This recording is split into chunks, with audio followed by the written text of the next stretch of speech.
Hello friends, आप लोग का स्वागत है एसीसी सुपर 50 में। तो आज के वीडियो में टाइम, स्पीड और डिस्टेंस से क्वेश्चन कर रहे थे। तो चलिए स्टार्ट करते हैं। क्वेश्चन दिए हुआ एक कार, जीप और ट्रैक्टर की गति का अनुपात 3:5:2 है। जीप की गति ट्रैक्टर की गति से 250% है, जो 12 घंटे में 360 किलोमीटर दूरी तय करता है। कार तथा जीप की मिलाकर औसत गति कितनी होगी? तो यहाँ हमें औसत गति ज्ञात करना है। तो कार, जीप और ट्रैक्टर का जो अनुपात है,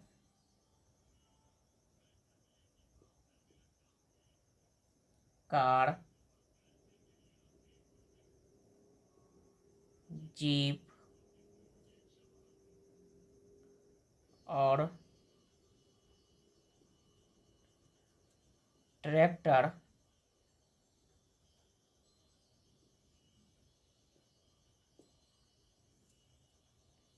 का जो अनुपात है 3:5 और ये 2, ये दिए हुआ है। तो हम यहाँ ट्रैक्टर का चाल निकाल लेते हैं। ट्रैक्टर का जो चाल हो जाएगा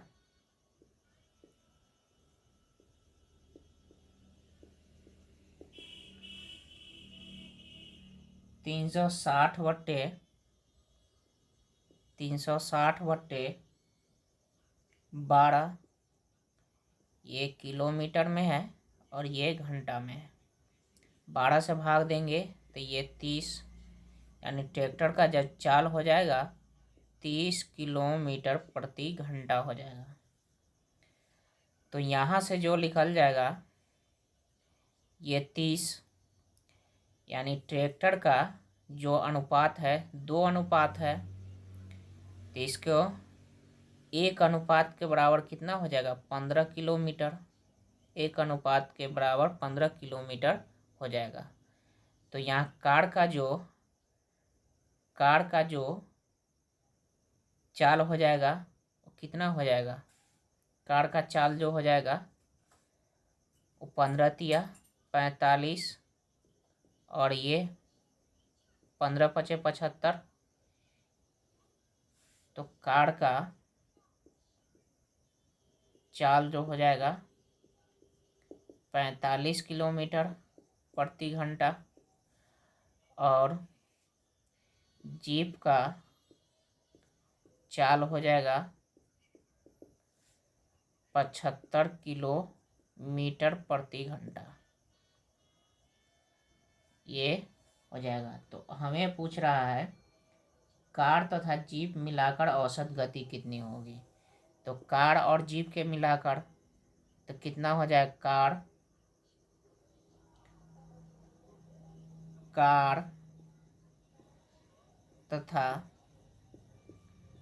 जीप का औसत चाल।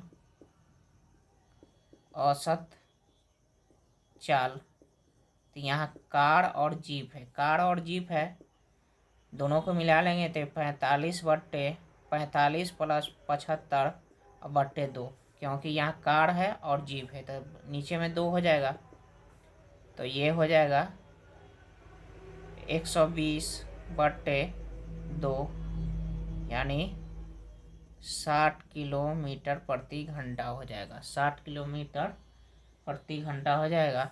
ये ऑप्शन नंबर ए इसका सही आंसर होगा। आगे का क्वेश्चन दिया हुआ है एक मालगाड़ी दिल्ली से मुंबई के लिए 40 किलोमीटर प्रति घंटा चाल से रवाना होती है। उसके 2 घंटे बाद एक एक्सप्रेस गाड़ी दिल्ली से मुंबई के लिए 60 किलोमीटर प्रति घंटा औसत चाल से चलकर पहले रवाना हुई है। मालगाड़ी समानांतर पथ पर रवाना होती है। दिल्ली से किस दूरी पर एक्सप्रेस गाड़ी से जा मिलेगी? तो सबसे पहले दिल्ली से मुंबई के लिए 60 किलोमीटर प्रति घंटा औसत चाल से रवाना हुई है। तो यहाँ जो हो जाएगा दिल्ली दिल्ली और मुंबई।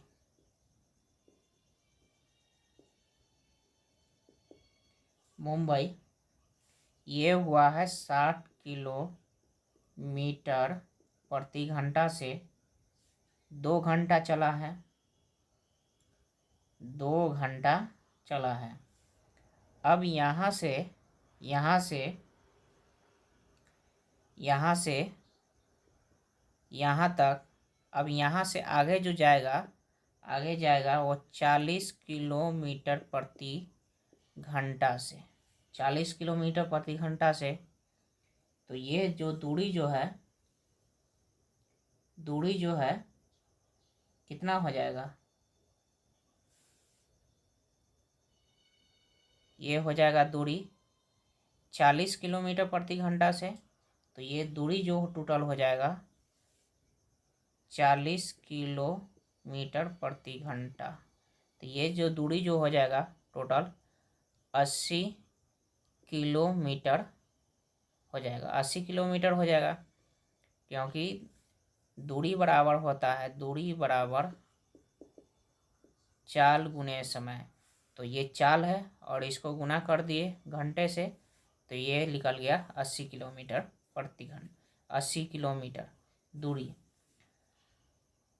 अब हमें निकालना है दूरी, तो 80 किलोमीटर है, दूरी 80 किलोमीटर।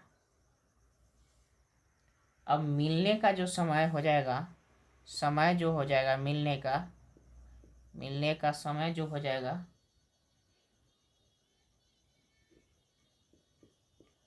समय जो हो जाएगा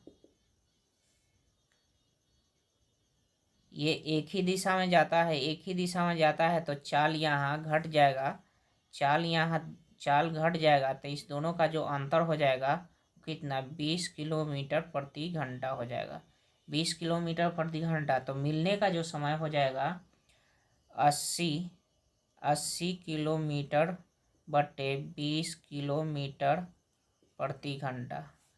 तो यहाँ 0 से 0 कट जाएगा, 2 से, तो ये 4 हो जाएगा। और किलोमीटर से किलोमीटर, तो यहाँ जो हो जाएगा 4 घंटा हो जाएगा। तो दिल्ली से दूरी कितना हो जाएगा, दिल्ली से दूरी जो हो जाएगा 4 गुने 60 यानी 240 किलोमीटर हो जाएगा। ये ऑप्शन नंबर 20 का सही आंसर होगा।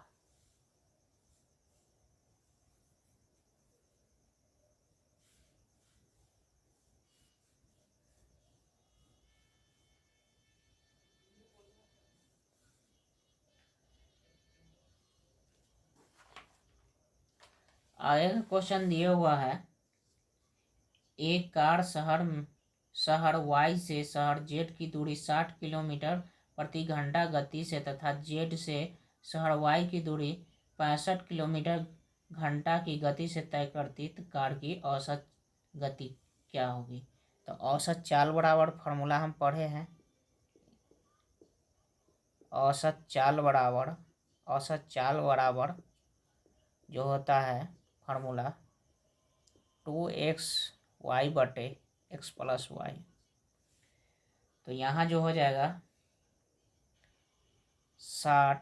2 गुने 60 गुने 65 गुने और बटे 65, तो ये 60 प्लस 65,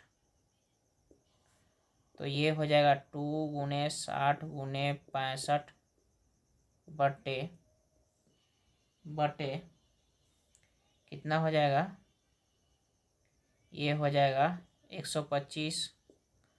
अब 5 से काटेंगे तो ये 13 हो जाएगा और ये 25, 5 से काटेंगे तो ये 12 हो जाएगा और ये 5, तो ये हो जाएगा 312 बटे 5। 5 से भाग देंगे तो ये हो जाएगा 62 किलोमीटर प्रति घंटा।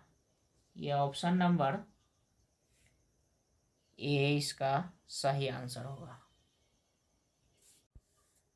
आगे का क्वेश्चन दिया हुआ है, दो शहर ए तथा बी एक दूसरे से 500 किलोमीटर दूरी पर है।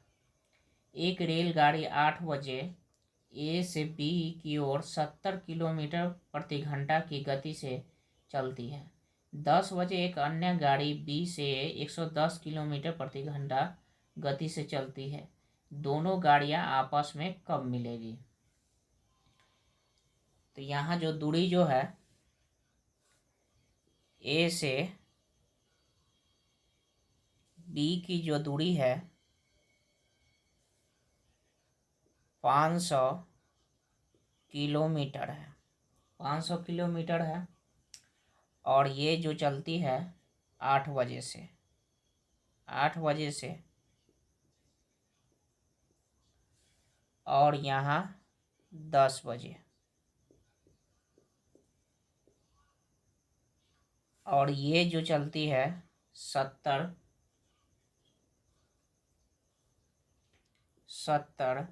किलोमीटर प्रति घंटा, और ये बी जो है 110 किलोमीटर प्रति घंटा है, और दोनों ये जो चलती है एक दूसरे के विपरीत है।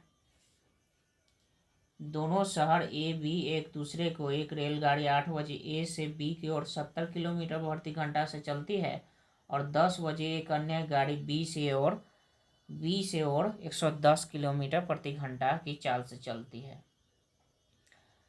तो यहाँ जो हो जाएगा, हम क्या देख लेंगे,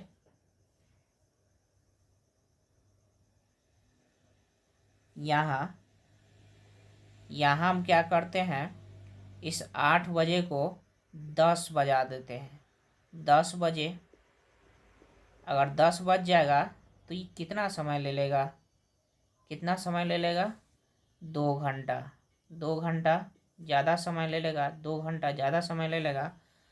तो इसके बीच की जो यहाँ से यहाँ तक जो दूरी जो हो जाएगा, कितना हो जाएगा, 140 किलोमीटर हो जाएगा, 140 किलोमीटर हो जाएगा। ये 2 घंटा है और ये 70 किलोमीटर चाल है। तो जो दूरी बराबर जो होता है, दूरी बराबर चाल गुने समय, समय। तो यहाँ जो है चाल जो है 70 है और समय जो है 2 है। तो यहाँ इतना दूर का 8 बजे से 10 बजे के बीच का जो दूरी होगा 140 किलोमीटर होगा। अब हमें निकालना है, दोनों गाड़ियाँ आपस में कब मिलेगी। तो दोनों गाड़ियाँ आपस में कब मिलेगी, तो यहाँ हम समय निकाल लेते हैं। समय बराबर 360, यहाँ 500 में से 500 किलोमीटर में से 140 घटाएंगे तो कितना, 360 किलोमीटर बचेगा। 360 किलोमीटर बटे यहाँ जो चाल जो है ये दोनों एक दूसरे के विपरीत में है, तो ये चाल जुड़ जाएगा 70 और 110, तो यहाँ हो जाएगा 180 किलोमीटर प्रति घंटा। 0 से 0 कट जाएगा और ये 18 से कटेगा तो ये 2, और किलोमीटर से किलोमीटर कट जाएगा तो ये 2 घंटा हो जाएगा। तो यहाँ तो 10 बजा है और 2 घंटा और समय लिया है, 2 घंटा समय लिया है 10 बजे, तो ये कितने बजे, 10 बजे और 2 घंटा और समय लिया है, तो ये कितना, 12 बजे, 12 बजे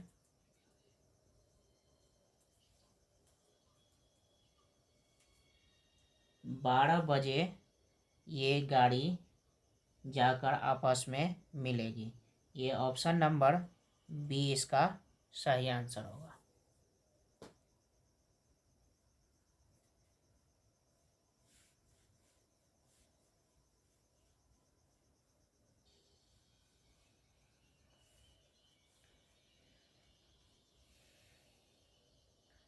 आगे का क्वेश्चन दिया हुआ है, एक कार कुछ दूरी 4.5 घंटे में तय कर सकती है यदि इसकी गति 5 किलोमीटर प्रति घंटा बढ़ा दी जाए तो वह दूरी तय करने में आधा घंटा कम लगेगा।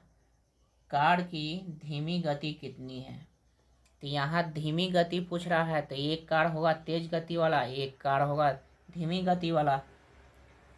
तो ये जो समय जो दिए हुआ है, समय दिए हुआ है, समय दिए हुआ है 4.5 घंटा।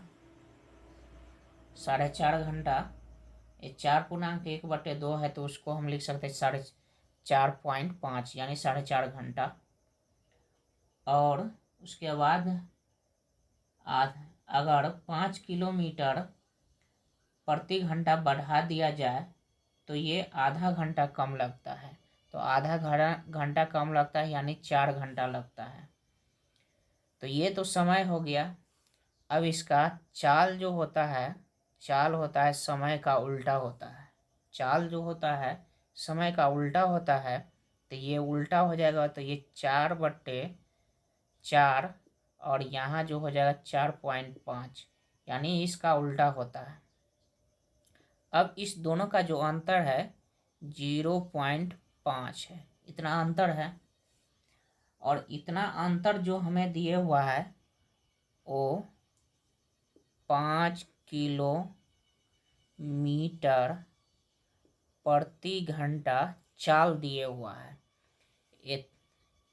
इतना जो दिए हुआ है 0.5, 5 किलोमीटर प्रति घंटा चाल दिए हुआ है।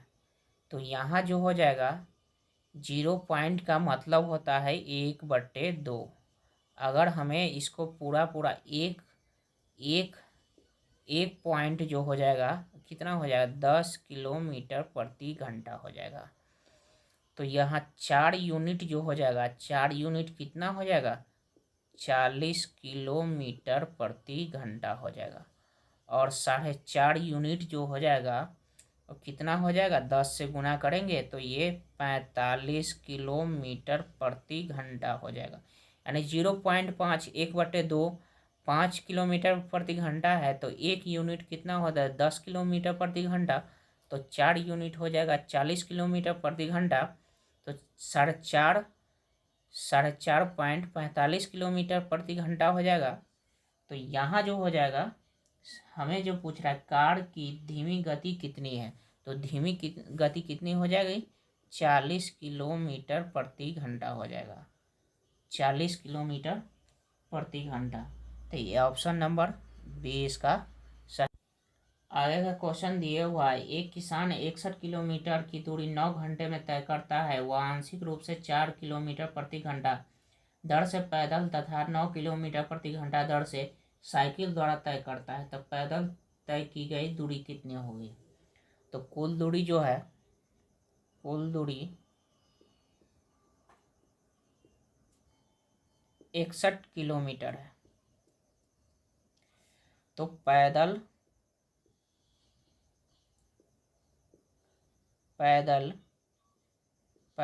की गई दूरी मान लेते हैं x किलोमीटर होगा, x किलोमीटर होगा। और साइकिल द्वारा तय की गई दूरी 61 माइनस x किलोमीटर होगा। अब यहाँ हमें दूरी निकालना है। तो समय जो दिए हुआ है, चाल जो दिए हुआ है 4 किलोमीटर प्रति घंटा दिए हुआ है, तो x/4 हो जाएगा प्लस। अब यहाँ 61 माइनस x/, यहाँ जो दूसरा चाल दिए हुआ है 9 किलोमीटर प्रति घंटा और समय जो दिया हुआ है 9 घंटा। अब यहाँ क्या करेंगे एलसीएम ले लेंगे तो ये हो जाएगा 9 चौक 36। अब यहाँ 4 से भाग देंगे तो ये हो जाएगा 9x प्लस। अब यहाँ 9 से भाग देंगे तो ये 4 और 4 से गुना करेंगे तो ये 244 माइनस 4x, 4x बराबर 9, यही ना होगा। अब यहाँ क्रॉस मल्टीप्लाई करेंगे तो ये हो जाएगा 5x, घटेगा तो ये 5x प्लस 244 और ये 36 से गुना होगा तो 324 हो जाएगा, 324। अब यहाँ 5x बराबर हो जाएगा 80, घटेगा तो 80, 5 से काटेंगे तो ये 16 किलोमीटर, यानी पैदल की गई दूरी 16 किलोमीटर हो जाएगा। ये ऑप्शन नंबर बी इसका सही आंसर होगा।